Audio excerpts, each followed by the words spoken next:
वाष्टकं देवराजसेव्यमानपावनाद्रिपङ्कजं व्यालयज्ञसूत्रमिन्दुशेखरं कृपाकरं नारदाद्रियोगिवृन्दवन्दितं दिगम्बरं काशिकापुरादिनाथकालभैरवं भजे।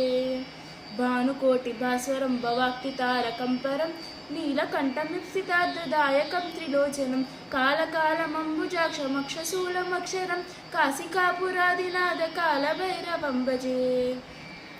शूलटङ्कपाशदण्डपाणिमादिकारणं श्यामकायमादिदेवमक्षरं निरामयं भीमविक्रमं प्रभुं विचित्रताण्डवप्रियं काशिकापुरादिनाथकालभैरवं भजे। भुक्तिमुक्तिदायकं प्रशस्तुचारुविग्रहं भक्तवत्सलं स्थिरं समस्तलोकविग्रहं निक्विनिन्मनोज्ञहीमकिङ्किणीं रसत्कटं काशिकापुरादिनाथकालभैरवं भजे।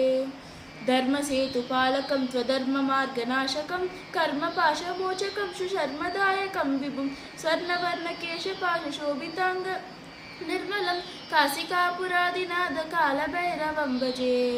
रत्नपादकप्रभाविरामपादयुग्मकं नित्यमद्वितीयमिष्टदैवतं निराञ्जनं मृत्युदर्पनाशनं करालदं च मोक्षनं काशिकापुरादिनाथकालभैरवं भजे।